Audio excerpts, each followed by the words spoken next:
Alors bonsoir à tous, bonsoir à toutes, et merci d'avoir répondu à cette convocation pour le conseil municipal de ce 20 mai 2025. Très rapidement, nous allons procéder à l'appel des membres du conseil. Camille Elisabeth présent, la Robert Lamillon présent, Bernard Mélane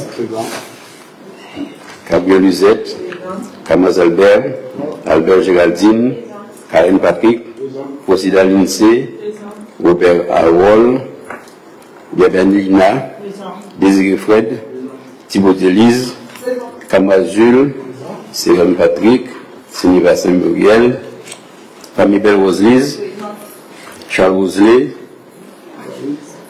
Fibel Christine, procuration à Stasi Marc, Valène Sarah, procuration à Camille Elisabeth, Fulène Cédric, Stasi Marc, Karen Boris absent, Castar Ursula, Jean-Charles Christian, procuration à Constance Sérem,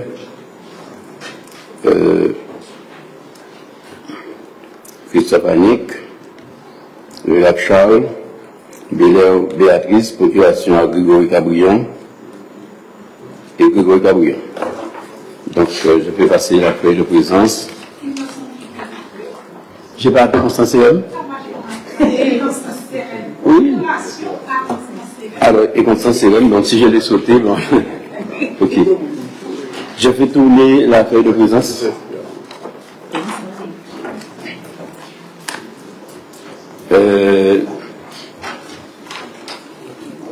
Avant de commencer la séance, je voulais quand même vous informer du fait que Madame la CDL, conseillère locale des finances, Madame Dorimont, se trouve sur la route actuellement puisqu'elle était à une réunion à Petit-Bourg, ce qui a été plus long que prévu.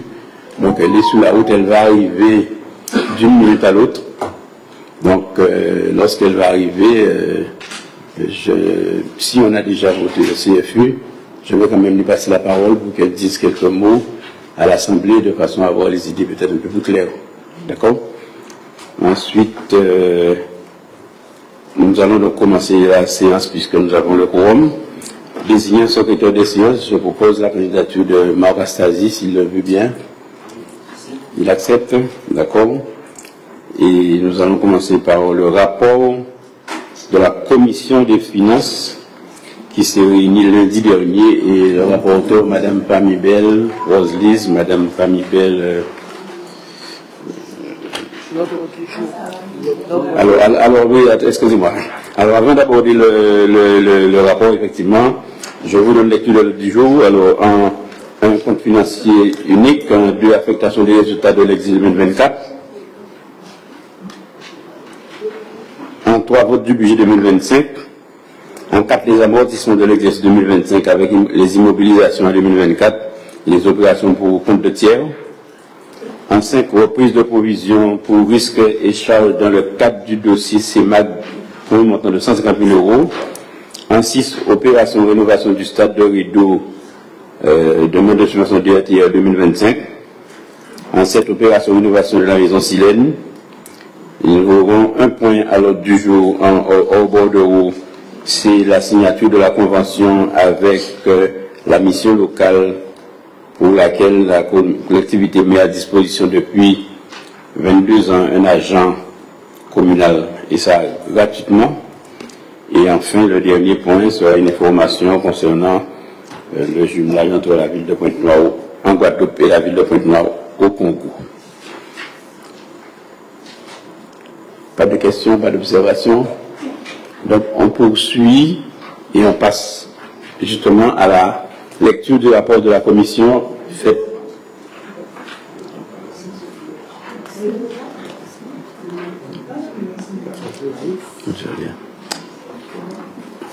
Ok. Donc Madame Famibel, vous avez la parole.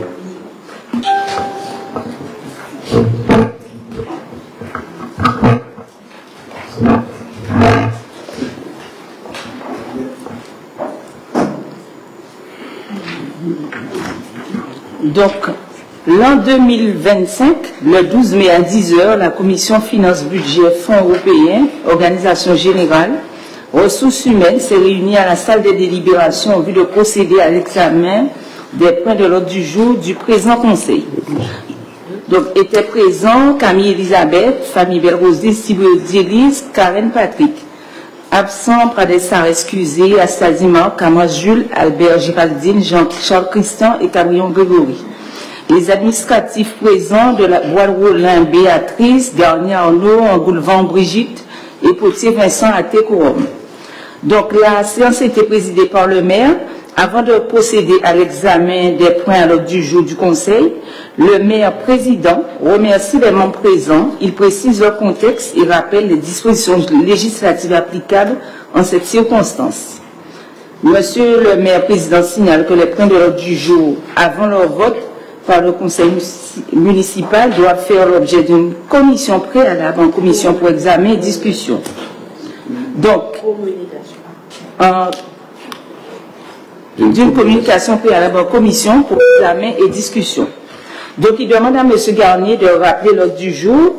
L'ordre du jour qui suit, vote du compte financier unique 2024, affectation des résultats de l'exercice 2024, vote du budget primitif 2025, amortissement de l'exercice 2025, reprise sur provision pour risques et charges dans le cadre du dossier CEMAG, opération rénovation du stade municipal de Rédo, DETR 2025. Opération rénovation de la maison Silène, DETR 2025. Il invite les membres de la commission à examiner les divers points. Monsieur le maire, président, présente les différents points à l'ordre du jour avec l'appui des administratifs présents, notamment pour la présentation des documents budgétaires. Donc, dans le détail, au premier point, le compte financier unique 2024. Donc, conformément à la délibération du conseil municipal du 9 juin 2023, relative à la candidature de la commune de Pointe-Noire à l'expérimentation du CFU au titre de l'année 2023, les résultats de l'exercice N sont désormais présentés au compte financier unique, substituant ainsi au compte de gestion du comptable et un compte administratif de l'ordonnateur. Donc, le CFU est enrichi en deux parties et dans un cadre d'échange et de navette de flux. Ainsi, les résultats de l'exercice se présentent comme suit. Donc, l'exécution du budget 2024, c'est-à-dire les réalisations, est arrêtée à la somme de 12 483 178,60 en recettes et 12 415 951,59 en dépenses. Il dégage un résultat excédentaire de 67 227,01 €. Quant aux réalisations de la section fonctionnement, elles atteignent 10 551 849,75 € en recettes et 9 715 725,44 en dépenses et dégagent un résultat excédentaire de 836 124,31 €. Quant à la section d'investissement, les recettes réalisées s'établissent à 1 931 328,85 € et en dépenses 2 700 226,15 €, soit un résultat déficitaire de 768 897,30 €. Donc après, avec la reprise des résultats, à la clôture de l'exercice 2023, on obtient respectivement moins 93 288,97 € en fonctionnement et moins 156 715,13 € en investissement. Donc le résultat de clôture de l'exercice 2024 se présente comme suit.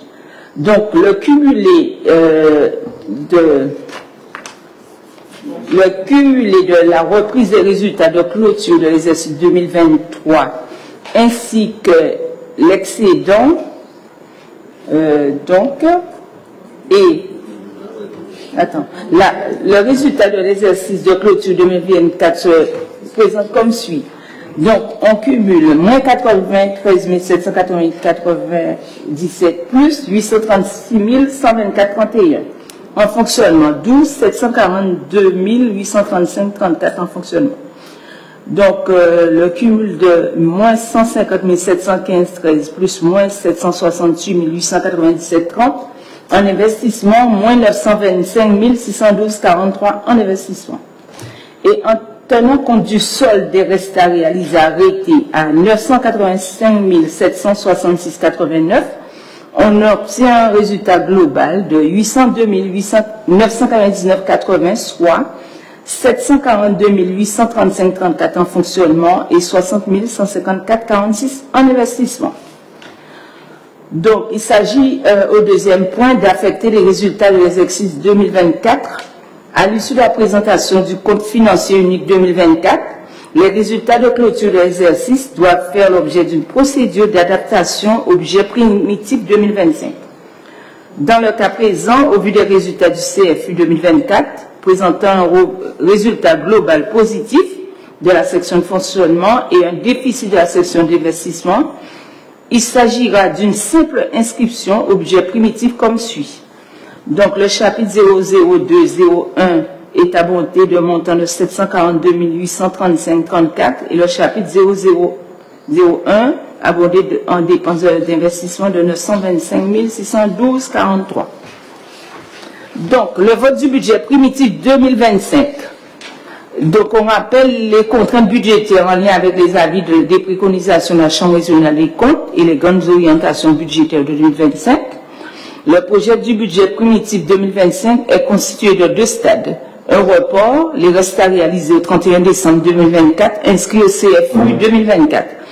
Budget primitif, proposition nouvelle, et la présentation générale du projet du budget primitif 2025 de la commune est faite par le maire président. Donc la balance générale du présent budget 2025 se présente comme suit. En section de fonctionnement dépenses, 10 172 027,96. En recette, 10 172 025,96. D'où un solde nul. En section d'investissement, en dépenses, 3 954 707,09. Recette, 3 954 707,09. Solde nul. Le total de la section de dépenses, 14 126 735,05 et en recette 14 126 735,05, d'où un solde nul. En complément de cette présentation générale, le directeur financier donne le détail des chapitres du budget en section de fonctionnement et en investissement. À cette occasion, des explications sur certains points particuliers dans l'articulation globale du budget ont été données, à savoir, en proposition nouvelle, en section de fonctionnement, on a 10 172 027,96 en dépenses et 9 429 192,62 en recettes. En proposition nouvelle, section d'investissement, 1 570 524,82 en dépenses et en recettes, 1 510 370,36 en recettes.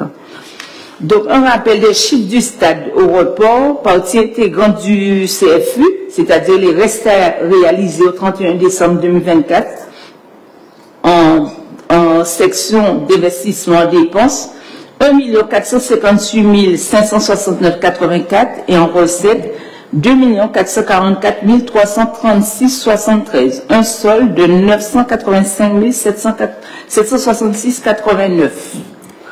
Donc, la reprise des résultats d'exécution de clôture au 31 décembre 2024 comme suit. Donc, en investissement en fonctionnement, le résultat à la clôture de l'exercice précédent de 2023 était de moins 250 00410. Le résultat de l'exercice 2024 était de 482 573,41. Et le résultat clôture de l'exercice 2024 affecté au BP 2025 est de moins 182 777,09. Donc, cette présentation du budget primitif 2025 a fait l'objet de discussions entre les membres de la commission. Monsieur le maire a donné les réponses et explications aux diverses questions et demande de compléter par les administratifs. Donc, à l'issue de cette présentation et discussion, monsieur le maire rappelle la balance générale du projet du budget primitif 2025 qui se présente comme suit. Donc, à la section de fonctionnement dépenses, 10 172 027,96, en recette 10 172 027,96 d'un solde nul, en investissement 3 954 707,09, En recette, 3 954 707,09, un solde nul. Et au total, dépenses 14 126 735,05 et en recette, 14 126 735,05. Au quatrième point, nous avons vu l'amortissement de l'exercice 2025. Conformément aux dispositions de l'article du CGCT, les communes dont la population est égale ou supérieure à 3 500 habitants doivent pratiquer l'amortissement de l'immobilisation corporelle et incorporelle. Cet amortissement est linéaire, toutefois, avec l'application de la nouvelle nomenclature, la M57, l'amortissement est toujours linéaire, mais avec désormais le principe du prorata temporis.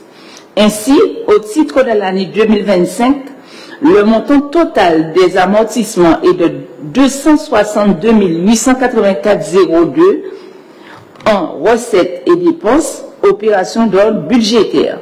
Nous avons également discuté des reprises sous provision qu'on verra après en détail. Le 6, rénovation du stade municipal de Rideau DETR 2025. En 7, la rénovation de la maison Silène DETR 2025. Et pour ces 3 points, Monsieur le maire a informé les membres de la commission, complétées par les explications détaillées des administratifs. L'ensemble des points à l'ordre du jour du présent conseil présenté en commission avait l'objet de discussion, de demande d'explication, de précision et d'échange. Sur la base des documents budgétaires présentés, des explications de Monsieur le maire et le complément d'information des administratifs présents, les membres de la commission ont donné un avis favorable à l'ensemble des points.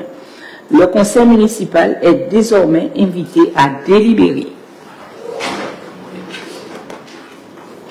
Le débat est ouvert, chers collègues. À vos questions.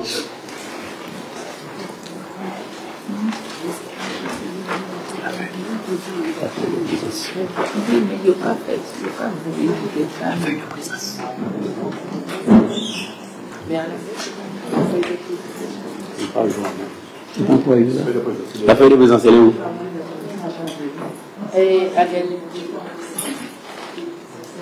D'accord.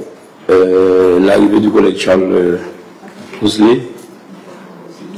Donc, s'il n'y a pas de demande d'explication, il n'y a pas de questions, on va mettre au voix. Qui s'abstient? 1, 2, 3, qui vote contre?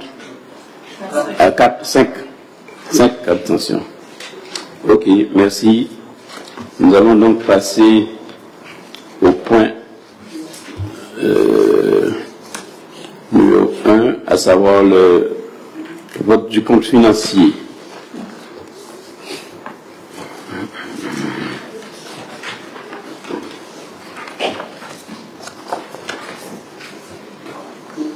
Alors, vous avez, chers collègues, un document qui est en fait une note d'explication. C'est une synthèse parce que le document lui-même, il est très volumineux.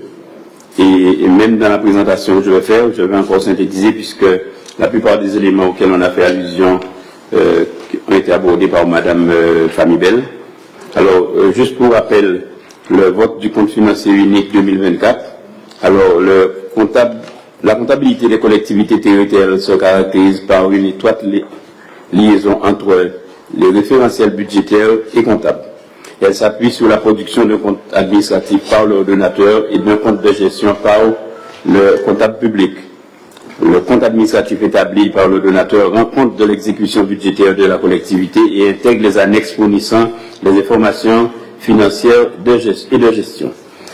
Présenté pour approbation à l'Assemblée délibérante de la collectivité, il est soumis au contrôle budgétaire assuré par le préfet qui peut saisir la Chambre régionale des comptes et en vue notamment de vérifier qu'il y a eu arrêté des comptes et s'assurer de l'absence de déficit excessif au budget dans les conditions définies aux articles 16-12-12 et suivants du Code général de collectivité. Le compte de gestion élaboré par le comptable public retrace également l'exécution budgétaire et comptable et présente également l'ensemble de la comptabilité patrimoniale que le comptable public est seul à tenir. Il se traduit par la production du bilan et du compte de résultats de la collectivité. Il est arrêté par l'Assemblée délibérante. Pour autant, en aucun cas, Ces états financiers ne contiennent l'ensemble des informations permettant d'apprécier la sincérité des comptes d'une collectivité, ainsi que l'image fidèle donnée par ces comptes du patrimoine et des résultats de la gestion de cette dernière. En l'absence d'informations synthétiques et le manque de visibilité de certains états financiers ne favorise guère l'intérêt des assemblées délibérantes, entre parenthèses des citoyens, pour les questions budgétaires, comptables et financières des collectivités locales. Ces états sont en effet trop volumineux pour être réellement lus et a fortiori utilisés par les principaux destinataires, les assemblées délibérantes et au-delà les citoyens. Dans le cadre de la modernisation et de la qualité des comptes locaux, la mise en place du CFU vise ainsi à une plus grande rationalisation de l'information. Le CFU poursuit l'objectif d'optimiser la présentation des comptes des collectivités locales pour répondre aux exigences de lisibilité et de transparence de l'information financière. L'information patrimoniale non valorisée, redondance importante entre le compte administratif et le compte de gestion au titre de l'exécution budgétaire, multiplicité des annexes, etc. Enfin, afin de faciliter leur approbation par les assemblées délibérantes et les tiers, au-delà de la seule approche budgétaire grâce à la valorisation des données patrimoniales actuellement produites par le seul comptable public au travers du bilan de la collectivité locale. Sans remettre en cause les compétences respectives, le CFU est établi et validé conjointement par l'ordonnateur et par le comptable public.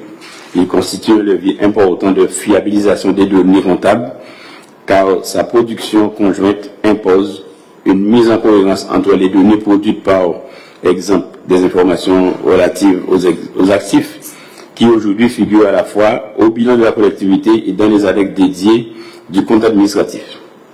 Ainsi, l'exécution du budget 2024 est arrêtée à la somme de 12 483 178 € et en recette, donc c'était en recette, pardon, et 12 415 951,59 € en dépenses et dégage un résultat excédentaire de 67 227,01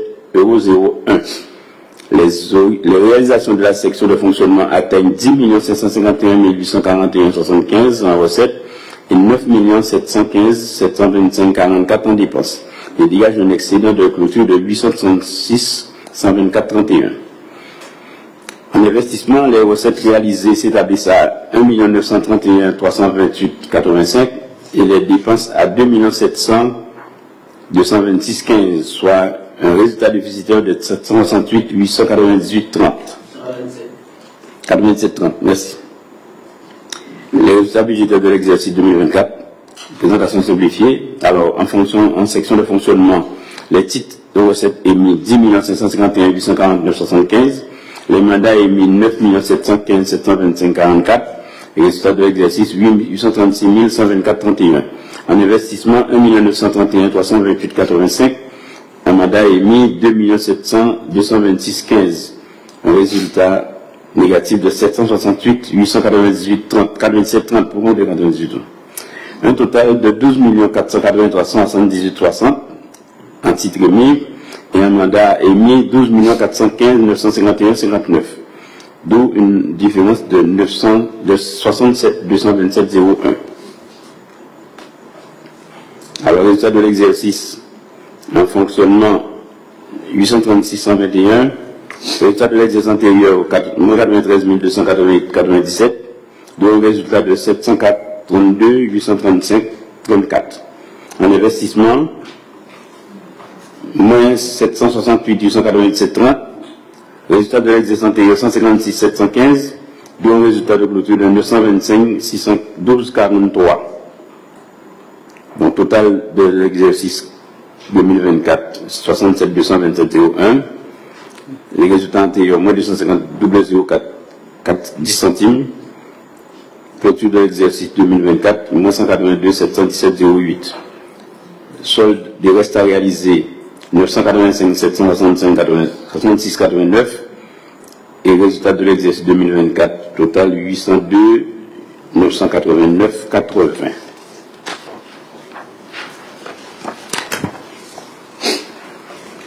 résultats budgétaires de l'exercice 2024, présentation générale. Alors, en section de fonctionnement, recettes, dépenses, pardon, 9 715 725 44, en recette 10 551 842 75, un solde de 836 124 31. En section d'investissement, dépenses 2 700 226 15, en recette 1 931 328 85, un solde de 768 897 30. Un total de 12 415 951 59 en dépenses et en recette 12 483 178 60 avec donc un écart de 67 227,01. Quand on fait les reports de l'exercice 2023, en section de fonctionnement, on a 93 288 97. En section d'investissement, on a 156 715,13. Le total 250 004 et 10 centimes. Et le total cumulé, ça nous donne 12 665 955 69 et 12 483 78 60, soit un écart de moins 182 777,09. Reste à réaliser au 31 décembre 2024, en fonctionnement 0, en investissement 1 million, en dépenses 1 458 569 84 et en recette 2 444 336 73, pour un écart de 985 756 89. Total des restes à réaliser 1 458 569 84 en dépenses contre 2 484 336 73 en recette. L'écart 985 766 89. Total cumulé des sections, alors ce sont les chiffres qu'on a vus en haut, je ne vais pas les répéter, ça nous donne 14 124 525 53 et de l'autre côté en recette 14 927 515 33, d'où une différence de 802 989 88 en excédent. La note de présentation brève et synthétique jointe et le compte financier 2024 précise les éléments chiffrés dans le détail par chapitre et article pour la section de fonctionnement et par chapitre et ou opération pour la section d'investissement. Ces documents portent à la connaissance de l'Assemblée de l'exécution budgétaire de l'exercice 2024 dans sa globalité et d'autres informations complémentaires. Le compte financier unique qui se substitue au compte administratif et au compte de gestion constitue l'arrêté des comptes et au sens de l'article L1612-12 du Code général des collectivités.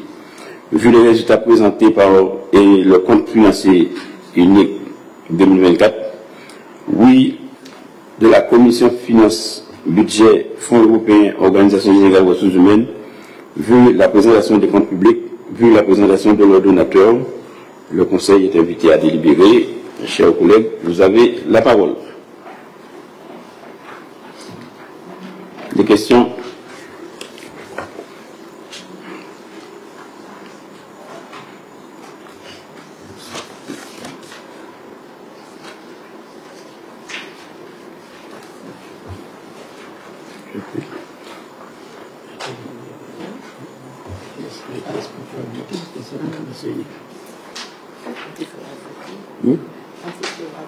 Ok. Pas de questions? Bon, ben, comme le veut la loi, je vais me déporter pour permettre à Madame le Premier adjoint de prendre le relais pour faire voter le compte financier unique.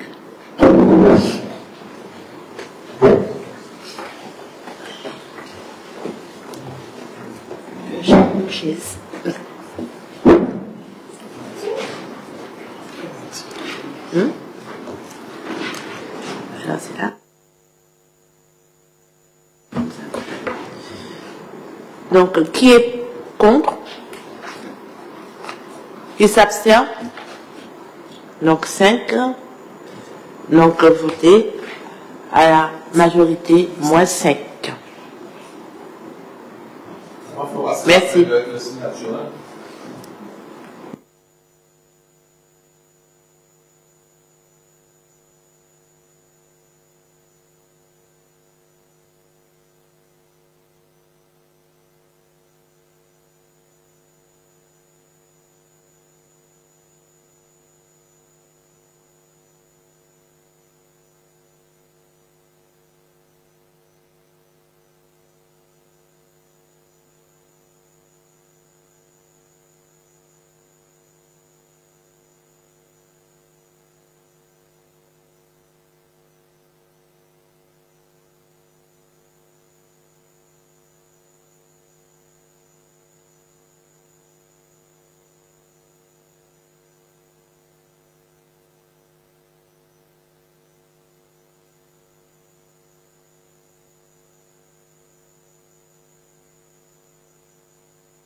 Merci à tous. Et comme j'avais annoncé, Madame Nassediel est parmi nous, elle avait un petit retard, j'ai expliqué la raison pour laquelle elle était en retard.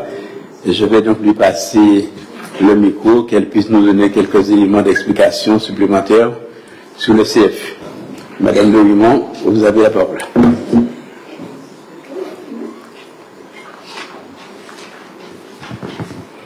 Bonsoir à tout le monde. Excusez-moi pour le retard. En fait, j'ai pas grand-chose à dire parce que le rapport qui a été préparé est très bien fait, bien rédigé, complété. Je vais quand même simplement vous donner un aperçu un petit peu de l'exécution budgétaire. Voilà. Alors, ce qui m'a... Sur cet exercice-là, si on part de la section de fonctionnement, je vais partir de la section de fonctionnement, deux remarques à formuler. Sur le résultat, toujours l'importance des charges de personnel, mais qui sont contenues cette année, parce que ça c'est un indicateur important. Je crois qu'il y a 0,01 d'augmentation tout simplement de la masse salariale cette année. Deuxième chose que je voulais vous dire qui me paraît aussi également important, toujours au niveau de la section de fonctionnement, recettes, dépenses, les charges réelles et les dépenses réelles. Pour la première fois depuis de nombreuses années, la collectivité arrive à sortir, à dégager un fonds de roulement. Un fonds de roulement. Ce fonds de roulement, justement, a eu pour conséquence, je pense que c'est une conséquence induite, la collectivité cette année, grâce à ce facteur positif, les banques ont pu lui faire confiance parce que la collectivité a contracté, me semble-t-il, un emprunt de 800 000 € au titre de l'exercice 2024, ce qui lui a permis justement de financer des investissements au niveau de la collectivité. Alors, dans le cadre du quorum qui a été signé, alors j'ai travaillé avec monsieur Arnaud Garnier, compte tenu des, des impératifs et des engagements pris par le maire, nous avons déjà commencé à travailler sur la qualité comptable. Vous avez déjà un objectif qui a été atteint, c'est le CFU, parce que le CFU est mis en place depuis 2023-2024, c'est votre deuxième CFU de la mandature en cours. Nous avons apuré un certain nombre de comptes, mais il reste encore beaucoup à faire. Ça, c'est important de vous le souligner. Sur la section de fonctionnement, encore ce qui est important de dire, les deux chapitres qui ont le plus augmenté, en fait, au-delà de la, du chapitre 012 pour le jargon, ce sont les dépenses de personnel qui se sont stabilisées. Vous avez ce qu'on appelle le chapitre 011. Alors, c'est quoi le chapitre 011? C'est l'ensemble des moyens qui permettent à la collectivité de fonctionner, en fait. Électricité, les assurances, il y a eu une augmentation cette année. Sur la section d'investissement, vous avez prévu, je crois, en prévision de 4 millions, un peu plus de 4 millions. Vous avez réalisé à hauteur de 2,5 millions. 2,5 millions. Sur cette exécution budgétaire, dans la note qu'a fait monsieur Garnier, il y avait l'essentiel des investissements qui ont été réalisés. Et puis, toujours dans le cadre du contrat quorum, nous avons déjà, par effet de ricochet, un objectif qui a été atteint aussi, c'est la concordance entre, vous savez, le but du contrat quorum, c'est surtout de travailler sur la fiabilisation des comptes. Et sur ce titre-là, le compte 164-1641 pour les initiés, c'est-à-dire le compte qui encaisse les emprunts qui ont été faits, ce compte-là est totalement en concordance avec celui du comptable, en fait, parce que très souvent au niveau des collectivités, et ça participe vraiment, ce compte-là, vous avez 1 389 593 de mémoire. Ce compte est déjà en parfaite concordance avec les écritures du comptable, ce qui n'est pas toujours le cas dans beaucoup de collectivités, Voilà. Autre chose, attirer votre attention également aussi sur la capacité d'autofinancement, qui a doublé qui a plus que doublé, pas doublé, qui était de 500 000 € globalement, et qui est passé à 831 000 € cette année. Voilà. Alors, deux indicateurs importants quand on mesure la santé financière d'une collectivité, c'est ce qu'on appelle l'excédent brut, l'EBE, l'excédent brut d'exploitation, l'excédent brut de fonctionnement, c'est-à-dire lorsqu'on a pris toutes les charges courantes et on a pris toutes les recettes courantes, normalement cet indicateur doit être positif. Et la capacité d'autofinancement également est positive, ce qui a permis à la collectivité, c'est-à-dire qu'il participe au remboursement de la dette. Alors, au niveau de la CAF cette année, vous aviez un montant d'1,5 million, c'est 1,5 million, mes souvenirs sont exacts parce que je parle avec 1,5 million. Alors, sur ces 1,5 million, bien évidemment, vous avez, ça participe au remboursement de la dette, mais également, ça vous permet de financer votre investissement. Alors, ce sont vraiment ces deux indicateurs que vous devez avoir en tête quand vous gérez une collectivité. C'est votre capacité d'autofinancement. Ça, c'est important. Et puis, l'EBE. Alors, l'EBE découle un peu de la capacité d'autofinancement et évidemment, ce qu'on appelle la CAF nette, c'est-à-dire une fois qu'on a remboursé la dette en capital, eh ben, elle est positive cette année aussi. Voilà. Et puis, j'attire vraiment votre attention, parce que j'ai repris en fait les anciens avis de la Chambre sur le fonds de roulement. Ça faisait depuis 2016-2017 que le fonds de roulement était négatif à Pointe-Noire. Voilà. Alors, je peux répondre à toutes vos questions, parce que c'est un peu difficile, mais je peux répondre à l'ensemble de vos questions si vous avez des interrogations bien précises là-dessus. Et puis là, je travaille actuellement avec Monsieur Potier, Madame de Bois-Rollin et Monsieur Garnier, de manière à ce que nous puissions restituer au service de l'État le compte rendu un peu que nous sommes en train de préparer dans le cadre du plan Quorum. Voilà.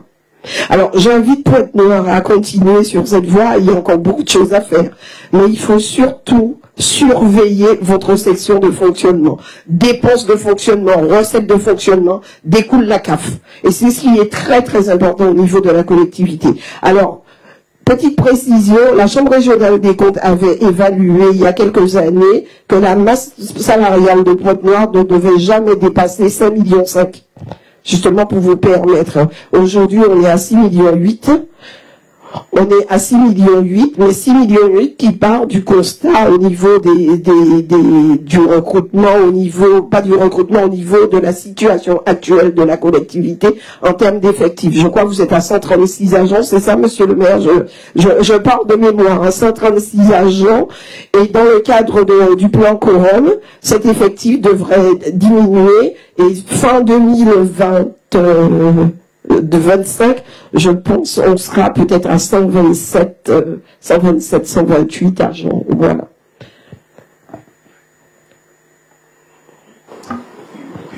Merci beaucoup, Madame Dorimont. Est-ce qu'il y a des questions?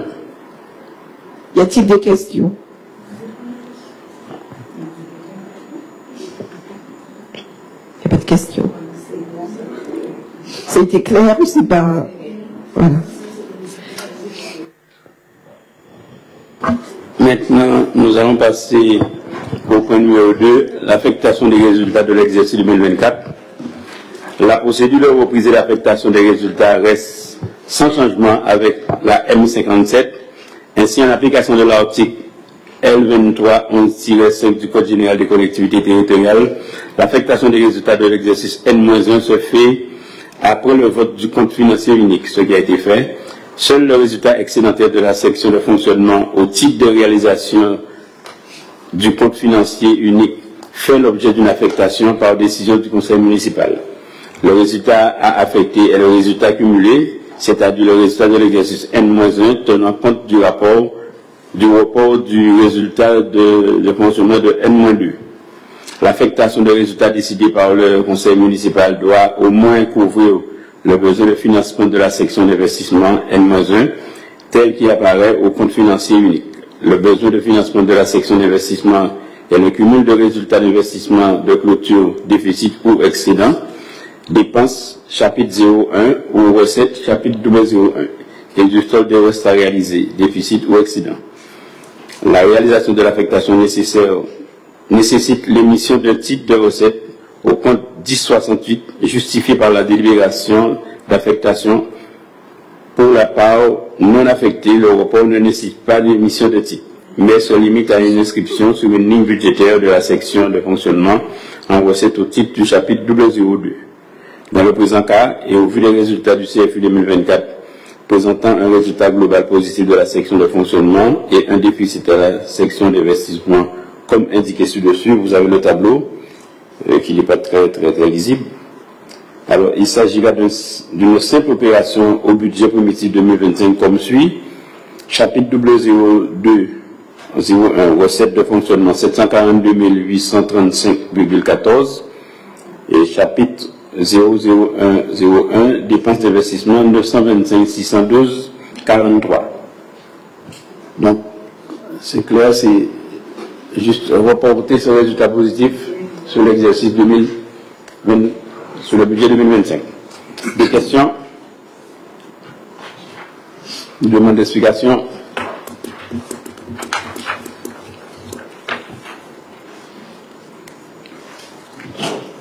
Ça va demander d'explication. On va mettre au voix. Qui s'abstient? Donc, 5 abstentions. Qui vote contre? Donc, adopté à l'unanimité, moins 5 abstentions. Nous allons aborder le point numéro 3 qui appelle le vote du budget primitif 2025. Madame Famibel, je vous confie la tâche. En fait, c'est que lorsqu'on a lu le rapport, on l'avait déjà... Je vais reprendre comme... Bon. Le budget de la commune est l'acte par laquelle sont prévus et autorisés par l'Assemblée délibérante les recettes et les dépenses annuelles de l'exercice. Donc il existe deux sections, la section de fonctionnement et celle d'investissement, tant en recettes qu'en dépenses. Il est divisé en chapitres et articles dans les conditions qui sont déterminées par le décret et conformément à la nomenclature en vigueur. Le projet du budget primitif 2025 est élaboré désormais dans le cadre de la nomenclature M57 et une exécution en lien avec les règlements budgétaires et financiers. Le cadre réglementaire, l'article L 2313-1 du Code général des collectivités territoriales, prévoit qu'une présentation brève et synthétique retraçant les informations financières essentielles est jointe au budget primitif afin de permettre aux citoyens d'en saisir les enjeux. La présente note répond à cette obligation. Le budget primitif 2025 retrace les prévisions et les dépenses en recettes entre le 11 janvier et le 31 décembre 2025, tant qu'en fonctionnement qu'en investissement, dont les reports de la section d'investissement au 31 décembre 2025 avec les restes à réaliser. 2024. Reste à réaliser. Le contexte 2025 de la commune de Pointe-Noire, le vote du présent budget proposé comme le prévoit la réglementation après la tenue du débat d'orientation budgétaire au conseil municipal du 15 avril 2025 selon la nomenclature M57. Donc, il tient compte des avis rendus par la Chambre régionale des comptes depuis 2018 et suivant. Par ailleurs, il s'inscrit désormais dans le cadre du quorum 2024-2026, fixant la trajectoire de retour à l'équilibre financier. Donc, il est à noter que le projet de budget primitif 2025 est présenté après le vote du compte financier unique 2024, avec la reprise des résultats antérieurs. Ainsi, le projet de budget primitif 2025 tient compte de ceux qui précèdent et a été bâti sur les deux grands principes suivants. Une section de fonctionnement toujours contenue, tenant compte des obligations, engagements, des effets de l'inflation, singulièrement l'augmentation des prix. Exemple, l'électricité, de la trajectoire fixée par le quorum. Une section d'investissement qui évolue avec une programmation déjà engagée, restent à réaliser et de nouvelles opérations. Sur le plan budgétaire, le projet du budget primitif 2025 est en équilibre pour un montant global de 14 125 735,05 avec à la section d'investissement en équilibre, un équilibre à hauteur de 3 954 707,09 et une section de fonctionnement en équilibre à hauteur de 10 172 027,87. Donc, le tableau se présente comme suit avec les dépenses et les recettes. En section de fonctionnement, les dépenses 10 172 027,96, en recettes 10 177 027,96. En section d'investissement, la section d'investissement dépenses 3 954 707,09 en comptant les restes à réaliser de l'exercice N-1 et en recettes pareillement et la section d'investissement le global est de 3 954 707,09 d'où un total du budget en fonctionnement d'investissement de 14 126 737,05 et à la section de fonctionnement et à la section d'investissement, un montant global de 14 126 735,05. Donc la balance générale du projet budget primitif 2025 en dépenses 14 126 735,05 et en recette 14 126 735,05, d'où un solde nul. Donc la note de présentation brève et synthétique jointe et le projet de budget primitif 2025 précise les éléments chiffrés dans le détail par chapitre et article pour la section de fonctionnement et par chapitre ou opération pour la section d'investissement. Donc, vu le projet de budget 2025, oui, l'avis de la Commission Finances, Budget, Fonds européens, Organisation générale et ressources humaines, vu la présentation de Monsieur le maire, le Conseil est invité à délibérer. Merci Madame Pamidel. Le débat est ouvert. Qui souhaite intervenir?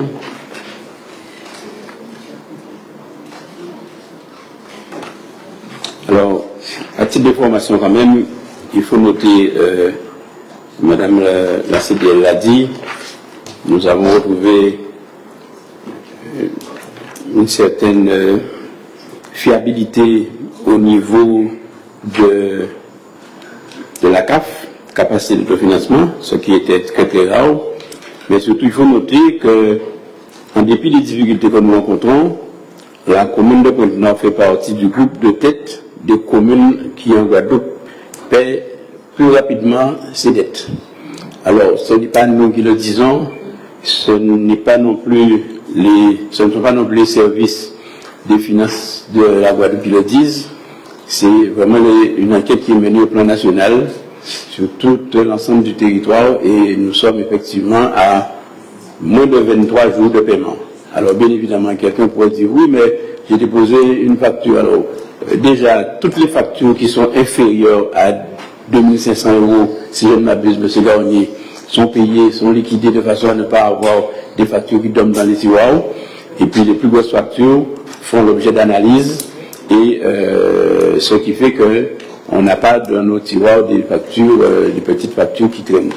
Et aujourd'hui, je le répète, nous sommes parmi les communes les plus réactives. Alors il y en a qui sont encore plus réactives que nous, mais nous sommes très réactifs. Et je disais qu'il se pourrait que quelqu'un dépose une facture. Si la facture n'est pas conforme, elle ne va pas être payée. Et je voulais le dire à l'attention de mes collègues et aussi du public. Si quelqu'un a fait des travaux pour le compte de la commune de Pointe-Noire et qu'il y a 1 centime d'euro entre la facture et le bon de commande ou inversement, cette facture ne sera pas payée. Et ce n'est pas le comptable communal qui ne le fait pas, c'est le comptable public qui dit je ne peux pas payer dès qu'il y a une erreur, dès qu'il n'y a pas de concordance. Donc aujourd'hui, avec nos faibles moyens, encore une fois, nous sommes crédibles, jamais fait penser il y a des choses qu'on n'oublie pas. Quand nous sommes arrivés en responsabilité, je me rappelle des agents communaux m'ont dit, monsieur le maire, nous ne pas qu'à Jarry. On ne va pas à Jarry parce qu'à chaque fois on a honte, on nous dit comptable Pointe-Noire bloqué. À Pointe-Noire aussi, nous avons des commerçants qui avaient bloqué les comptes de la collectivité. J'ai en mémoire, on a un véhicule qui est resté 14 mois à Jarry parce qu'on ne pouvait pas réparer. Ce sont des choses que l'on n'oublie pas. Donc aujourd'hui, dès qu'on donne le bon à un agent, quel que soit doit arriver, c'est pour nous, ok, il n'y a pas de souci. Ça montre que nous avons fait des efforts qui sont très importants. On n'est pas encore sorti de l'auberge. On ne peut pas crier sur le toit qu'on a gagné, mais on est sur la voie de redressement et on va essayer de faire en sorte que nous soyons vraiment sur la porte de raid pour ne pas déraper. Voilà. Il n'y a pas d'intervention? Madame Dorimont. Alors, pour compléter les propos du maire, pour que vous ayez les chiffres en tête, lorsque en 2023, vous aviez 24 jours de délai global de paiement. Voilà, un petit peu plus. À la fin de l'année dernière, on était en décembre à 20 jours, et aujourd'hui, on est à 19 jours. Voilà. Alors, ce que je voudrais préciser, le comptable paye en moyenne à 5,38 jours, et au niveau de l'ordonnateur, ce qui est très bien, monsieur le maire a adhéré, merci monsieur le maire, parce que vous avez compris ce message de la DGFIP, c'est qu'on propose aux collectivités toutes les factures d'un certain montant de les payer systématiquement. Voilà. Alors, c'est ce que le maire a fait l'année dernière. Nous avions une autorisation de paiement qui était à hauteur de 1000 €. Compte tenu que les choses vont bien s'améliorent, cette année, le maire nous a proposé 2500 €. Ça veut dire que toutes les factures qui arrivent en trésorerie sont payées systématiquement. D'accord? Et sur les autres factures, il n'y a pas de problème. Nous les payons en moyenne à 5 jours. Parce que, bien évidemment, le comptable, il doit faire ses contrôles réglementaires. Il a 8 contrôles à faire. Et à partir du moment où les contrôles sont OK, eh ben, il paye. Il a été important de vous le souligner, ça. Et puis, pendant que le maire me donne la parole, je vais profiter pour vous rappeler un peu, pour vous donner. Monsieur le maire, vous me autorisez? Oui. Alors, en fait, c'est vrai que les élus aiment bien savoir les moyennes. Vous savez, dans les masses budgétaires, dépenses et recettes. Lorsque vous avez les recettes de fonctionnement, qu'est-ce que vous consacrez par habitant? Alors, sur vos masses, les produits réels de fonctionnement, vous aviez 10 544 072 au total. Eh bien, ça rapporte à la commune par habitant 1754 €. Au niveau du département et de la région, moyenne pour les communes de la même strate, je dis pas département, région, communes de la même strate, c'est-à-dire les communes qui sont situées entre 5 et 10 000 habitants, c'est 1743 €. Et puis au plan national, c'est 1309 €. D'accord? Pour les charges de réel de fonctionnement, 1490 € par habitant pour la commune de Pointe-Noire, et au plan régional, pour les communes de la même strate, 1595 €. Au niveau national, 1098 €. Quels sont les éléments? Alors, pour les dépenses d'équipement, 74% des recettes de la collectivité, mais ça c'est général à toute la Guadeloupe, toutes les communes. Ce sont des recettes fiscales, 74% du budget. Alors ces ressources fiscales rapportent à la commune 1297 €. Au niveau départemental, toujours pour les communes de la même strate, 1305 €, et au plan national, 875 €. Alors moi, je compare plutôt, lorsque je fais une étude financière, la Guadeloupe avec les collectivités du même bassin, en fait. Parce que nous avons des particularités ici. Il y a les 40%. Alors ça a un impact forcément sur les dépenses, par exemple, de fonctionnement. Si on compare les ratios nationaux par rapport au ratio de la Guadeloupe, forcément, ça explique aussi cette différence. En partie, voilà. Alors, qu'est-ce que je pouvais vous dire encore sur les dotations de l'État? Les dotations de l'État constituent 20% des recettes réelles de la collectivité. Ces dotations rapportent à la commune 356 € au niveau de la région, pour les communes de la même strate, département, région, c'est la même strate, parce que nous sommes à la fois département et région, 350 €. Et au plan national, pour des collectivités de la même strate, 281 €. Voilà. Qu'est-ce que je peux dire encore? Bon, ça c'est... Non, ça c'est ce que je voulais...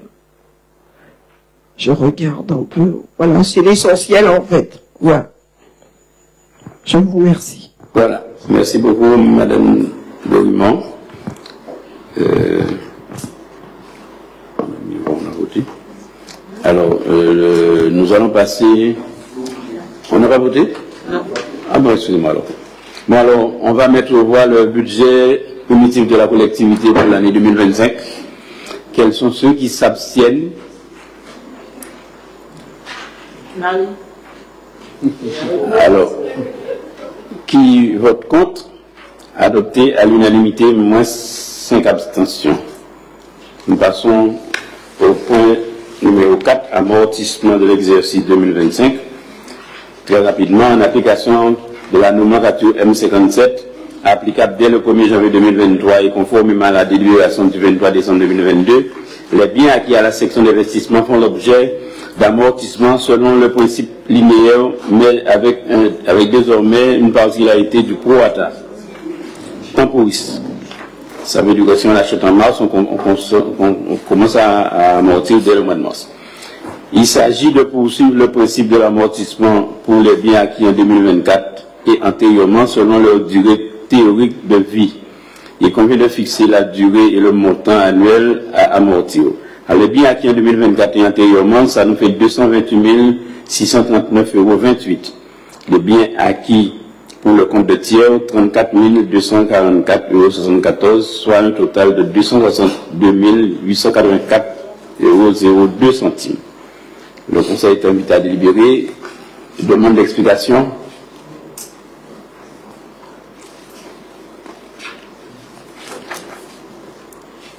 Pas de demande d'explication. Donc on va mettre au voie. Qui s'abstient? Qui vote contre? Donc adopté à l'unanimité des présents. On vous remercie. Nous passons au point 5. Reprise de provision pour risques et charges dans le cadre du dossier CIMAG. Je vais laisser le directeur financier nous donner des explications par rapport à cette question.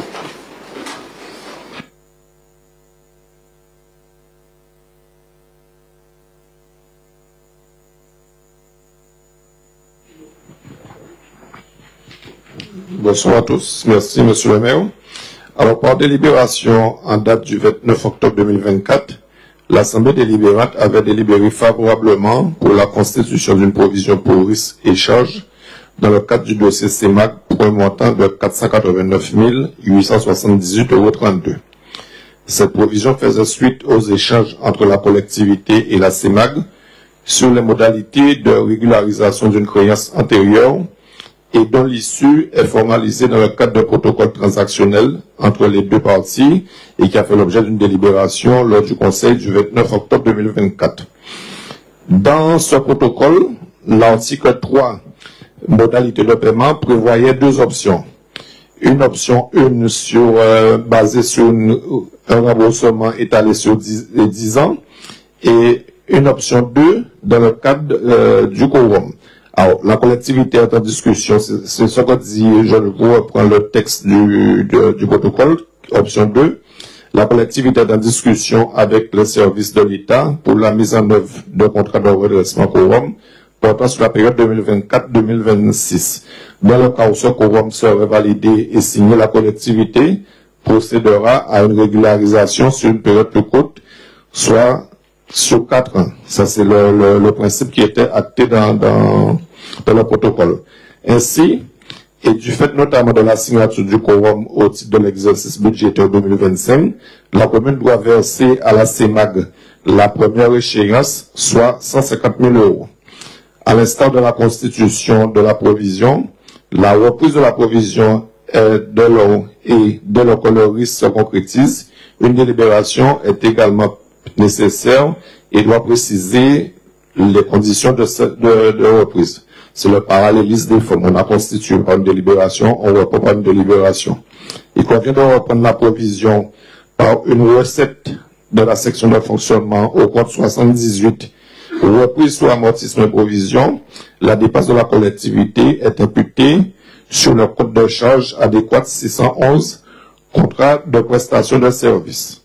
Alors, à titre d'information, sur le budget 2024, la charge était supportée en totalité, 489 878,32 € lors de la constitution de la provision.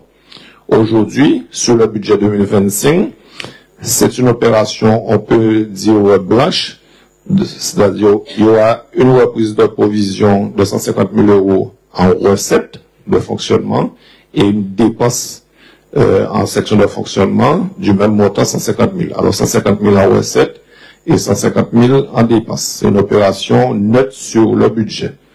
Cependant, il y a l'aspect de la trésorerie qui est derrière. Le Conseil est invité à délibérer.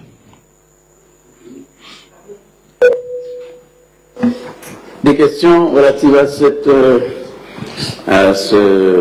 reprise de provision? Madame Louimont, allez-y. Je voudrais apporter une petite précision par rapport à ça. C'est vraiment le fait de constituer une provision, c'est vraiment dans le cadre du principe de prudence. Et en termes de qualité comptable, justement, vous avez constaté la dette, en fait, hein, la provision, et maintenant vous faites une reprise, justement pour pouvoir payer et respecter l'engagement de la collectivité. Alors ce sont tous ces principes un peu en termes de comptabilité, qualité comptable, que la collectivité met en place, mais que surtout la DRFIP et au niveau national, on demande aux collectivités de prendre en charge les éventuels risques en matière de contentieux, en matière de... Dès lors que le risque est avéré, on doit constituer la provision. Alors très souvent, on ne le fait pas toujours, mais c'est merci à Monsieur le maire d'avoir constaté cette provision-là, en fait. Voilà. Ça devrait améliorer la qualité comptable de la collectivité. Alors là encore, pour rappel, c'est une dette qui a été contractée bien avant notre arrivée. Malheureusement, les magistrats de la CRC nous ont demandé à pouvoir solder cette dette. Et comme l'a dit Monsieur Garnier, nous avons pris des engagements pour pouvoir régler cette dette, puisque à cause de cette dette l'année dernière, l'équilibre budgétaire de la collectivité avait été rompu. Donc, est-ce qu'il y a deux demandes d'explication? Oui, allez-y. Alors, j'ai une question. Lors de l'explication de M. Garnier, il a terminé la phrase en disant Je sais que c'était une opération blanche. non, après l'opération blanche, C'était une opération blanche d'un point de vue budgétaire, puisqu'on a 150 000 en recettes et 150 000 en dépenses. Toutefois, cette opération-là va nécessiter aujourd'hui un décaissement de 150 000 € qu'il va falloir verser concrètement à la CEMAG. D'accord. Alors, ma question, c'est concernant les dates d'échéance, puisque vous avez choisi le mois de mars, mais au mois de mars, on n'a pas encore voté les budgets. Donc, non, mais on fait la provision pour l'année 2025, c'est ce qu'on vient de faire là. On fait le décaissement pour 2027, on a fait la provision de 400 000.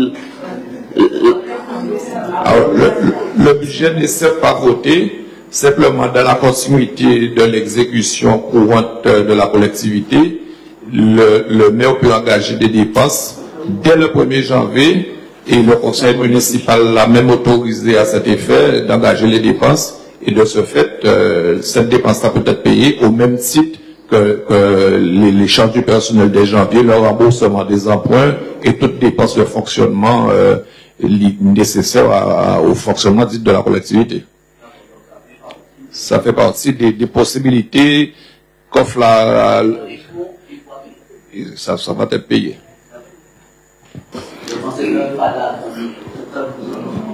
Alors, d'autant plus que ce n'est pas une petite affaire, hein, ce n'est pas une histoire de 50 centimes d'euros, c'est de l'argent, et qu'il a fallu qu'on prenne un engagement vis-à-vis de la CEMAG, et il a fallu aussi qu'on prenne un engagement vis-à-vis des magistrats de la Chambre des comptes, et le comptable public, la DRFIP, ils sont tout à fait au courant de cette affaire-là. Donc on ne peut pas faire des choses en l'air si on n'a pas toutes les garanties totales pour pouvoir les mettre en exécution. Autrement, ils nous auraient dit, vous n'avez pas voté votre budget, attendez le mois de mai, le mois de juin pour pouvoir faire passer cette opération-là.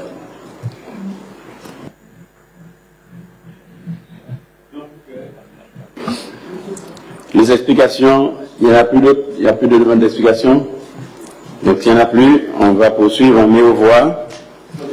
Allez, Georges, juste, je veux dire que c'est un vieux dossier hein, qui date des années. Et quand je vois le montant qu'on doit payer aujourd'hui, je dis que sous notre mandature, nous avons initié cette affaire-là. Et je pense qu'à un moment donné, il y a un manque de vigilance. Et si, pas vous, hein, il y a un moment, si la collectivité a été très vigilante, on n'a pas dû, je dirais, se retrouver dans cette situation-là. C'est tout.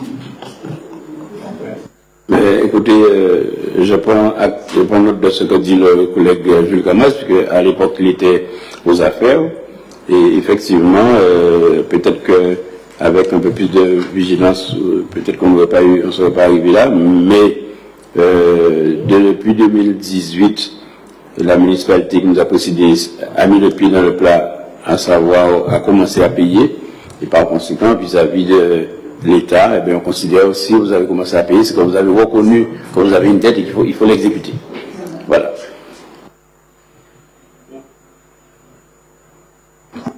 On va mettre aux voix. Qui s'abstient? Qui vote contre? Donc adopté à l'unanimité. Je vous remercie. Nous passons au point numéro 6, qui est opération de rénovation du stade municipal de Rideau. Alors, bien évidemment, comme je le dis encore, hein, avec les moyens dont on dispose, nous avons commencé à remettre aux normes un certain nombre d'infrastructures sportives. Bon, nous avons avancé sur le dossier de Petite Plaine. Nous avons créé un city-stade au bourg de Pointe-Noire. Nous avons également travaillé sur le dossier de réhabilitation du hall des sports, qui est, bien évidemment, je le répète, quand on est arrivé, le dossier était déjà caduc, il a fallu le relancer, qui nous a coûté 2 fois plus cher que ce qui était prévu. Nous avons poursuivi aussi sur les plateaux sportifs de Yono. Les travaux sont en cours et j'espère, croisement les doigts, que ça va se terminer pour que nos jeunes puissent les utiliser correctement. Il s'agira d'un plateau, un grand plateau avec 2 terrains de basket 5-5 et 2 terrains de 3-3, plus tracé dessus un terrain de volleyball. Et nous avons également pris le tour par l'école concernant le terrain de football de Rideau, dont on va parler, puisque l'éclairage du terrain de football de Rideau remontait aux années 80, avec des poteaux en bois qui étaient déjà tout brûlants, et nous avons pu répondre à des appels à projets de demande de financement au niveau du Fonds européen. Et c'est ainsi que nous avons pu monter un dossier que vous avez validé en conseil municipal pour près de 600 000 € pour donner au stade de Pointe-Noire un éclairage digne de ce nom avec des mâts comme on voit dans les stades.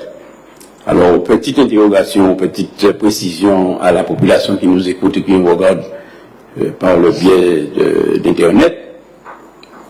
On me dit, oui, mais monsieur le maire, pourquoi vous avez mis des massifs qui sont apparents? Alors, il faut savoir que le sol pointe-noirien est composé, j'ai envie de dire à 99% de zones granitiques avec, d'ailleurs c'est ce qui donne le noir Pointe-Noire, c'est cette plaque de lave que nous voyons là, qui est très très épaisse.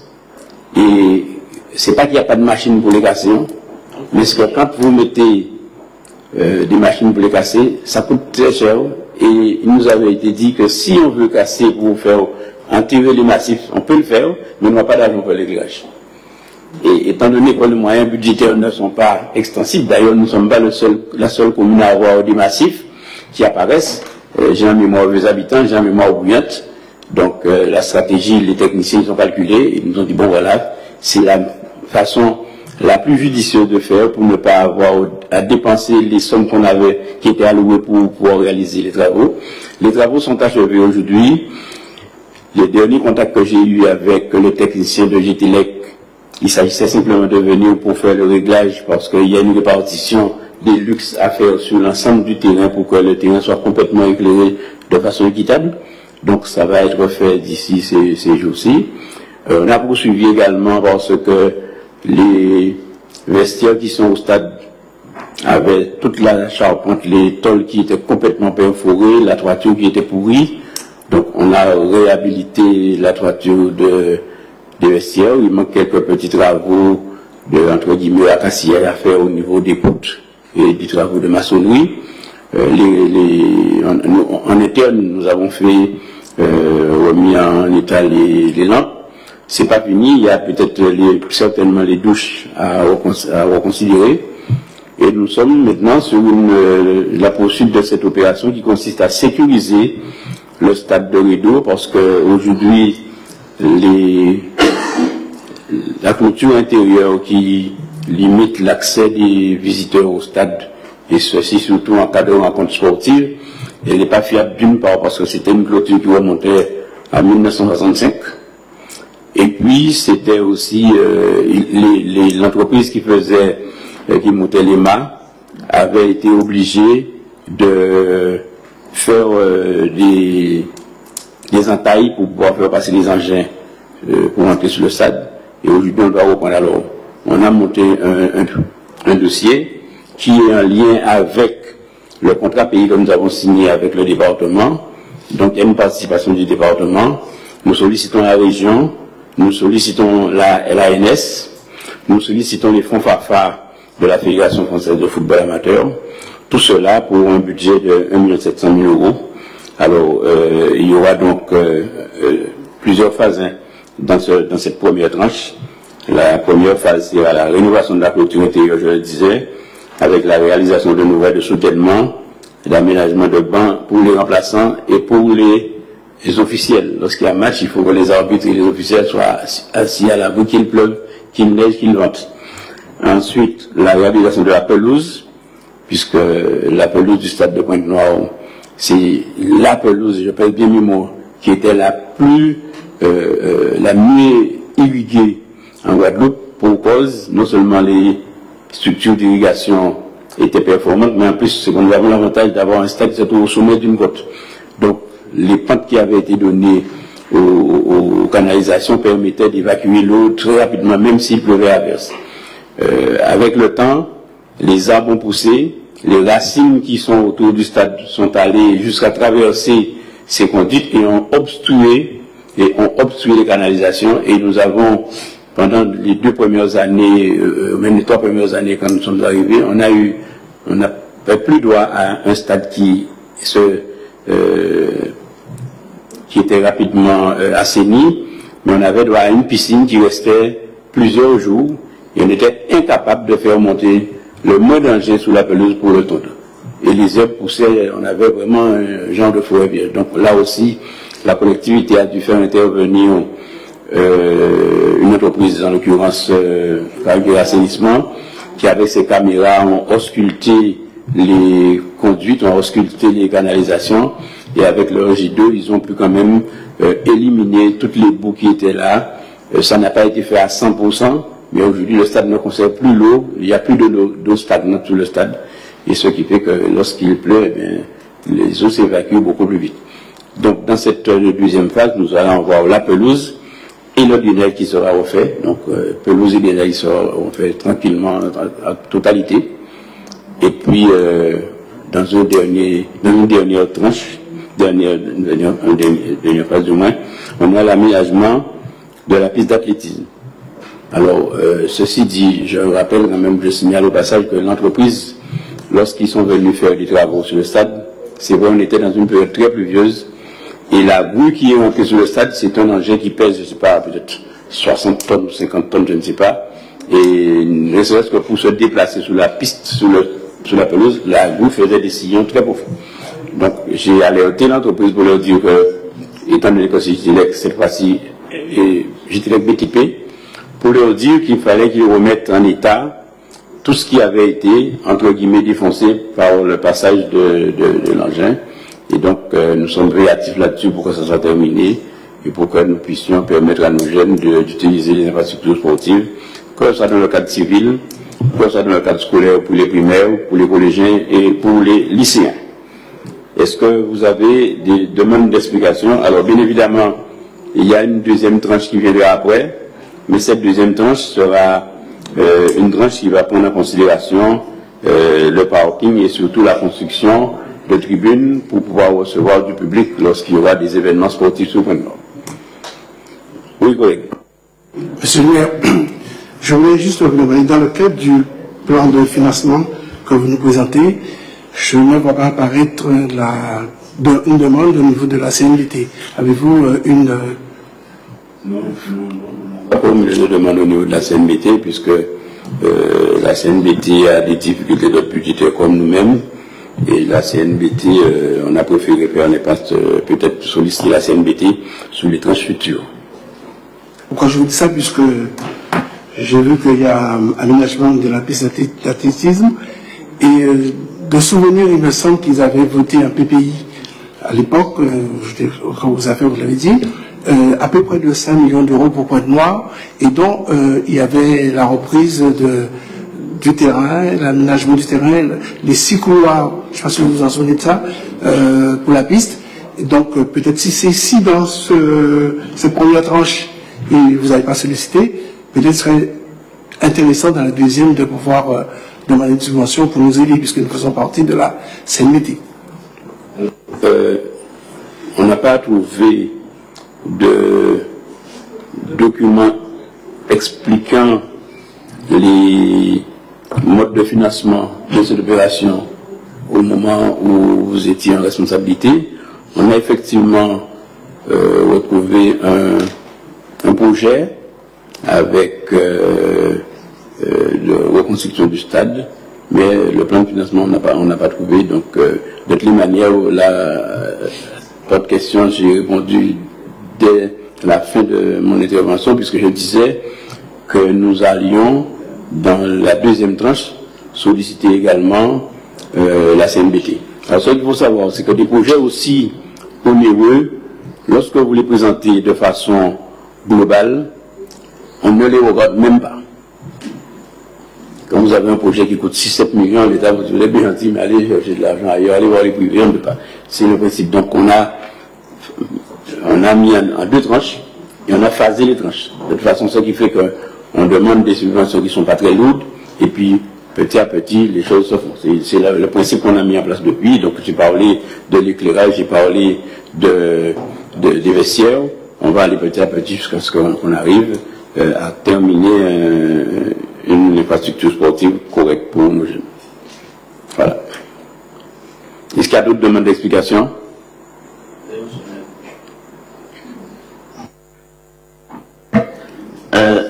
Une demande, c'est en fait ce projet-là, c'est la ville qui est en maîtrise, c'est la ville qui porte. Oui. D'accord. Il y a à peu près un mois, nous avons pris part à une société Cœur d'énergie, et c'est la mission de Cœur d'énergie. Donc j'aimerais savoir, est-ce que, ne serait-ce que pour la seconde phase, vous pensez faire appel à cette société, puisque c'est leur mission d'aller chercher, enfin, d'accompagner les collectivités au financement, enfin, à la maîtrise. C'est un assistant à la maîtrise pour les collectivités. Donc, je suppose que pour la première tranche, tout est déjà ficelé ou bouclé peut-être chez vous, mais si nous avons pris part à Cœur d'énergie, et c'est leur mission, il serait souhaitable de les consulter ou discuter avec eux sur au moins ce premier projet qui, à mon sens, qui est pleinement dans leur mission. Alors, vous avez vu juste, parce que ils ne sont pas écartés, bien au contraire. La seule chose, c'est que Cœur d'énergie ne veut pas discuter avec l'État. Ce projet-là fait partie aussi du projet Village d'avenir que nous avons, sur lequel nous travaillons avec l'État. D'ailleurs, Madame de Bourgogne, c'est quand est-ce qu'on a une réunion? Le 3 juin, on a une séance de travail avec eux pour faire le point. Et dans ce projet Village d'avenir, il n'y a pas que le stade. Il y a le stade, il y a l'appontement du bourg, il y a la maison Silène, etc. Donc, ce sont des opérations que nous portons, mais nous avons le soutien de Cœur d'énergie qui travaille dessus avec nous. Donc, et à un certain moment, il y a des choses qu'on ne pourra pas prendre en maîtrise d'ouvrage. Là, ce sont des opérations ponctuelles qui ne sont pas très lourdes, mais le gros du boulot, c'est eux qui vont faire. Parce qu'on n'a pas l'ingénierie nécessaire pour cela. Et d'ailleurs, c'est pour cela qu'on a fait appel à eux. Sinon, on ne les aurait pas sollicités. Autre question? S'il n'y a pas d'autres questions, on va passer au vote. Quels sont ceux qui s'abstiennent? Qui votent contre? Il y a deux questions dans le vote. Alors. C'est-à-dire? L'Assemblée. Alors, valider le projet de rénovation du stade de Rideau. Alors, voilà, si vous voulez, on fasse deux votes. Il y a deux choses, soit on fait deux votes, soit vous validez, vous autorisez le maire à signer tout document, etc. Et à travers la signature, il y a la convention aussi avec Cœur d'énergie, avec Village d'Avenir. Alors, vous voulez qu'on fasse deux votes ou un seul vote? Non, seul vote. D'accord, ok. Alors, vous avez lu le document, vous avez vu qu'il y a deux questions. Alors, quels sont ceux qui s'abstiennent? Pas d'abstention, quels sont ceux qui votent contre? Il n'y a pas de compte, donc adopté à l'unanimité présent. Merci beaucoup. 7e point, rénovation de la maison Silène. Madame de Boisle, comme vous avez pas encore entendu, vous avez travaillé sur ça. On vous laisse le micro. Merci, Monsieur le maire. Bonsoir. Alors, Monsieur le maire rappelle à l'Assemblée que la commune de Pointe-Noire ressent sur son territoire de nombreux bâtiments traditionnels. Son centre-ville est particulièrement bien doté en maisons traditionnelles, malheureusement à l'abandon ou en état de délabrement. La maison Silène est la parfaite illustration de cette situation. Afin de redynamiser son centre-ville et de préserver son patrimoine, la commune de Pointe-Noire a décidé de faire l'acquisition de la maison Silène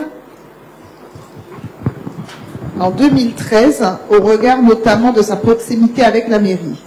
Classé monument historique depuis avril 1992.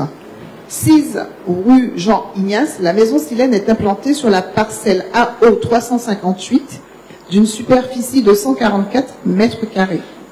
De type colonial en bois, la maison comporte un rez-de-chaussée à niveau et des combles d'une superficie développée hors d'œuvre nette d'environ 90 mètres carrés. Pardon.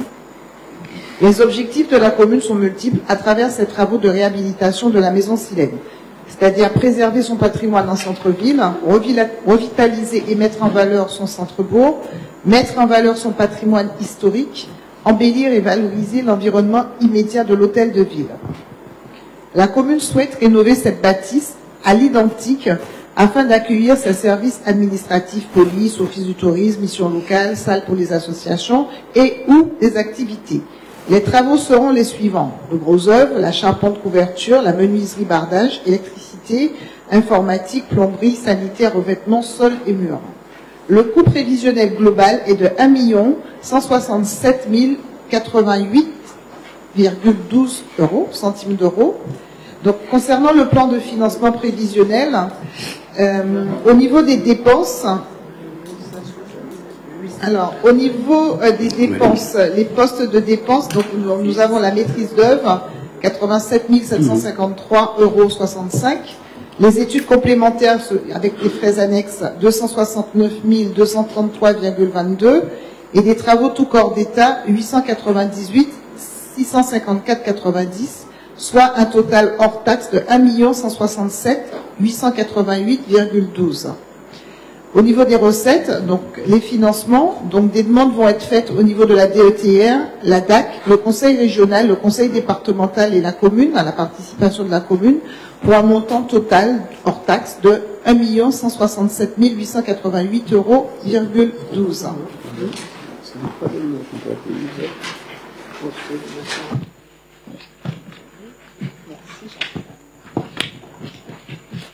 L'Assemblée délibérante doit désormais valider le projet rénovation de l'habitation Silène, autoriser Monsieur le maire à signer tout document et à entreprendre toute démarche nécessaire à la constitution et au dépôt du dossier de subvention, de confirmer l'engagement financier de la commune dans la limite des crédits à inscrire au budget communal et de solliciter une subvention d'État pour un total de 500 000 € correspondant à 28,40% du montant du projet au titre de la DETR 2025. Le Conseil est invité à délibérer.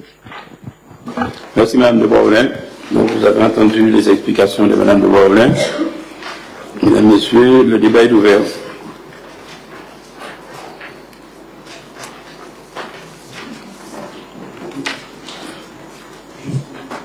Vas-y. Écoutez, Monsieur le maire, je ne peux que m'associer à cette délibération puisque vous avez fait la genèse de cette opération. En 2013, nous étions en affaires. Et ce qui me fait bien plaisir, c'est que dans la continuité, vous regardez un peu la vision que nous avions à l'époque, administrativement, de ce bâtiment. Donc je ne peux que me réjouir que les maisons style de la maison Silène soient rénovées sur Pointe-Noire. Et encore merci beaucoup. Oui. Alors, ce qu'il faut savoir, c'est que lorsque des études ont été faites pour savoir, pour se prononcer sur comment, de quelle manière allait-on aborder les travaux, on a eu une première analyse qui disait que bon, il fallait reprendre la maison, la réhabiliter, et une deuxième qui disait qu'il fallait carrément raser la maison et refaire à neuf. Malheureusement, pour être éligible au contrat au village d'avenir, il ne faut pas qu'il y ait de déconstruction ou reconstruction. Il faut qu'il y ait une opération progressive, passer d'un stade à l'autre. Et c'est pour cette opération-là qu'on a opté, puisque en passant sur la radicalisation comment dire, de la démolition, ça ne nous aurait pas permis d'avoir des aides de collectivités, enfin des instances financières. Voilà. Ok. Est-ce qu'il y a d'autres demandes d'explication? S'il n'y a pas de demande d'explication, on va mettre aux voix. Qui s'abstient, qui vote contre, adopté à l'unanimité des présents. Merci. Nous allons aborder un point qui est hors bordereau, mais vous avez reçu les documents. On en a parlé à un certain moment lors de la présentation de l'ordre du jour. Alors, il faut savoir, chers collègues, que la collectivité de Pointe-Noire, depuis 22 ans, met à disposition de la mission locale un agent, un local, de l'eau, de l'électricité, un ordinateur, le téléphone et Internet. J'ai dit le local. Et tout ceci, en contrepartie, la mission locale intervient au niveau de notre jeunesse, mais la mission locale ne participe en rien au niveau de la collectivité. Lorsque nous sommes arrivés en responsabilité, la CRC nous a demandé comment peut-on se permettre de mettre à disposition locale comme ça gratuitement. On a interpellé la mission locale.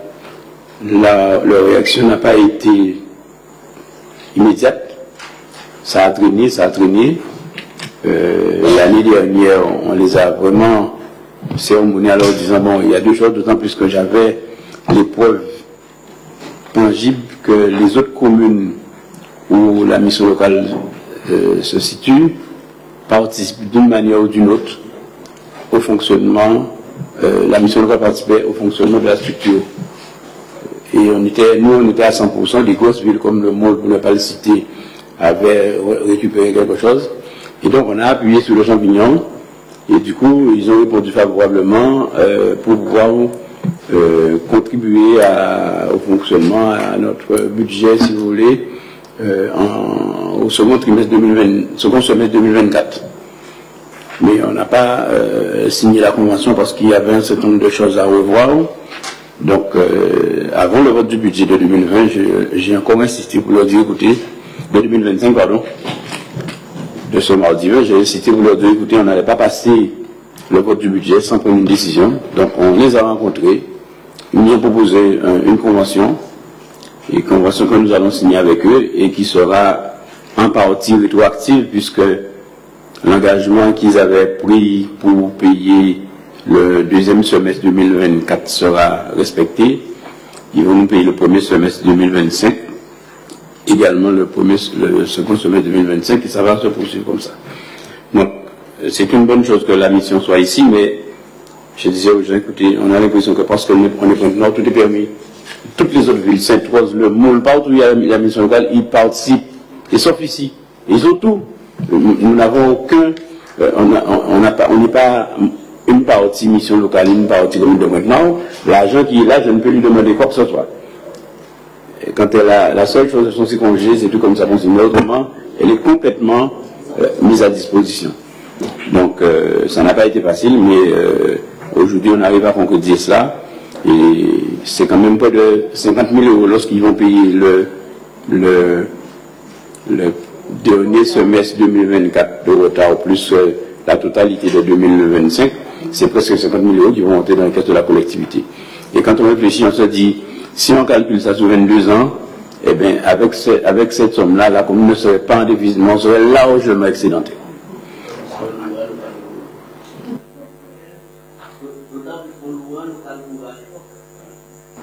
Donc voilà, présenter le sujet.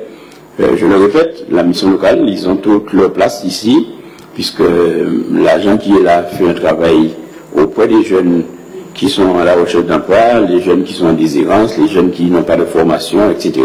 On ne peut pas cracher là-dessus et dire que c'est pas bon. Mais je souhaite qu'il y ait une certaine équité, comme les autres communes de Guadeloupe, et on s'est rendu compte que nous étions la commune donnant le plus on était le plus de largesse, donc on ressent les choses, et puis les choses vont continuer comme ça. Des demandes d'explication? Il n'y a pas de demande d'explication? Ben, s'il n'y a pas, on va mettre au voix. Quels sont ceux qui s'abstiennent, qui votent contre, adopté à l'unanimité des présents? Je vous remercie. Là, on va... Ce n'est pas une question, c'est une information qu'on va vous communiquer.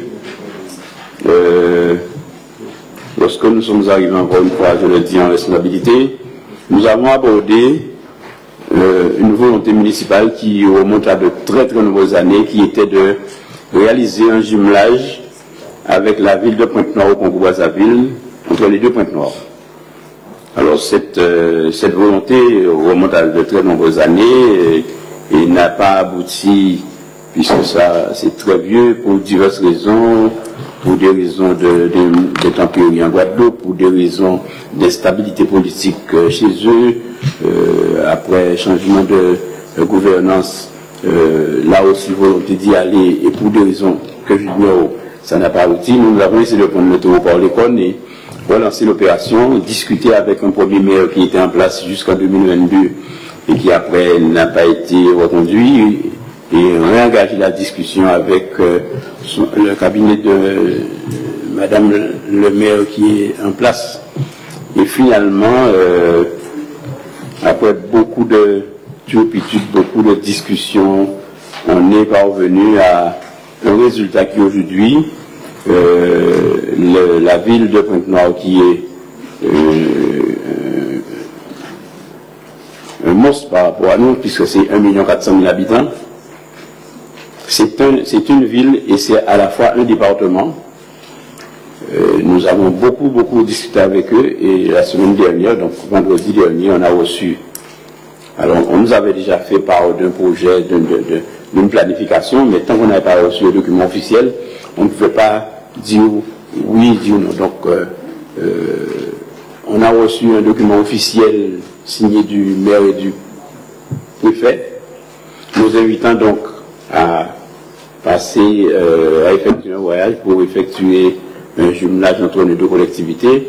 Alors, je vous précise quand même qu'on avait travaillé sur des axes de coopération, sur la partie mémorielle qui est importante, sur la partie développement touristique, la partie développement économique, notamment Nous savons qu'à Pointe-Noire, Congo-Brazzaville, ils ont une grande activité de pisciculture, aquaculture. Ils ont aussi le travail du bois, ils ont également le développement sportif, l'éducation, en fait toute une série de thèmes qu'on avait mis en avant et qu'on s'est dit bon, qu'on allait pouvoir, on ne pourra jamais les aborder d'un seul coup, puisque un jumelage c'est pas une opération d'un jour, mais c'est une opération qui vit sur plusieurs années. Et donc par conséquent, ils ont retenu la date du 9 juin au 19 juin pour que nous puissions effectuer un déplacement en territoire congolaise pour pouvoir signer, paraffer le jumelage entre nos deux villes. Alors je vous ai donc grâce du moins de l'activité économique là-bas. C'est un port, c'est un grand port pétrolier qui est exploité par bien évidemment l'Europe avec tout ce qu'on est. Par exemple, la Bolloré, pour ne pas le citer, est présent sur le territoire de Pointe-Noire au Congo-Brazzaville depuis de nombreuses années et détient beaucoup de biens là-bas. Alors, l'opération se fait de la manière suivante. Les accommodations, comme on dit, tout ce qui est hébergement et frais de transport intérieur à la charge de nos hôtes et les transports à la charge des invités. Alors, connaissant la situation budgétaire de la collectivité, nous avons sollicité la CNBT, le département et la région de façon à prendre en charge les frais de transport des personnes qui se déplaceraient. Alors, il y aura une délégation qui sera composée de représentants de la commune de Pointe-Noire, de représentants, alors je n'ai pas donné une précision, c'est que tout ceci a été facilité parce que nous avons eu une opportunité, c'est que il y a une personne d'origine guadeloupéenne, parce que sa mère est guadeloupéenne et saint-rosienne, et sa mère avait épousé un Congolais qui était ministre. Et donc la fille de cette personne-là s'est trouvée en Guadeloupe il y a quelques mois et a voulu me rencontrer. On s'est rencontrés, on en a discuté, et elle a joué un rôle déterminant dans l'avancée du dossier parce qu'elle est même une haute personnalité dans son pays. Elle est représentante du MEDEF et siège au MEDEF international à Toronto. Donc du coup, et elle est très très proche de Madame le maire de Pointe-Noire au Congo-Brazzaville. Donc elle a fait avancer le dossier. Et donc aujourd'hui, compte tenu de l'importance de cette ville, qui est un département comme je vous le disais, nous sommes comme une fourmi rouge face à un éléphant. Donc l'intérêt pour nous, elle est simple, certainement, elle a une valeur, je disais, touristique, mémorielle, tout ce qu'on veut, mais si il y a un intérêt majeur, c'est pour la Guadeloupe du Nord général, et qui peut discuter avec les gens de Pointe-Noire au Congo-Brazzaville. Et je dis même pas pied à pied, mais enfin discuter avec eux, c'est le département, c'est la région, et c'est la CNBT. Donc c'est en ce sens qu'on a voulu vraiment faire un truc large. Il y aura une délégation qui sera composée, je disais donc, de représentants de Pointe-Noire, Guadeloupe, de représentants de la ville de Sainte-Rose, de représentants de la CNBT, de représentants du conseil départemental, et certainement peut-être de personnalités du monde culturel et artistique, et peut-être la presse. Alors pour le moment, je peux vous garantir que le conseil communautaire a validé la prise en charge du maire de Pointe-Noire que je suis et celle du maire de Sainte-Rose. La ville de Sainte-Rose va emmener quelqu'un et nous avons demandé au département la prise en charge de quelques personnes. Donc, bien évidemment, on ne fait pas la main du département en disant de prendre tel, c'est le département qui dit, bon, j'ai encore 2-3 personnes, on suggère des noms. La région nous a, il ne faut pas se voir la passe, la région aujourd'hui connaît quelques difficultés budgétaires et l'intérêt coopératif n'était pas très marquant suivant ce qui m'a été dit puisque la commission de coopération s'est réunie et a dit qu'il ne voyait pas trop l'intérêt coopératif de la manifestation. En tout cas, tout ça pour vous dire que nous sommes à 95-97%, j'aime pas dire 99%, de la concrétisation de la chose, puisque nous ont demandé déjà à tous ceux qui ont déjà été identifiés d'envoyer leur passeport pour qu'ils puissent préparer les visas qui seront délivrés à l'arrivée. Donc voilà l'information que je tenais à communiquer aux membres du conseil municipal. Est-ce que vous avez des questions?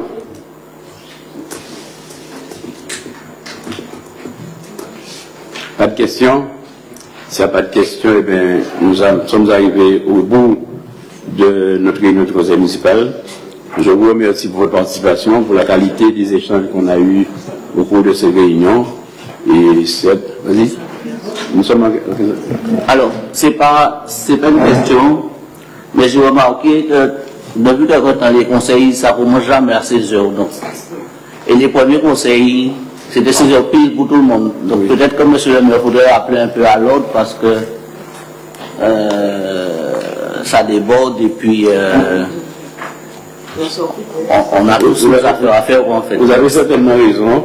Alors je profite pour dire aux collègues, mes collègues arrivent à l'heure, mais aujourd'hui spécialement, on a traîné les pieds parce que comme Mme Dorimon nous a appelé qu'elle sortait de Petit-Bourg, et avec la prudence sur la route, donc on a voulu attendre qu'elle soit là et c'est pourquoi on a commencé avec un peu plus de retard qu'habituellement. Voilà. Un petit peu plus.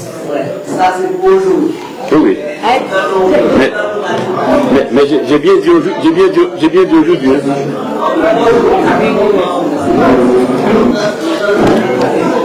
Oui.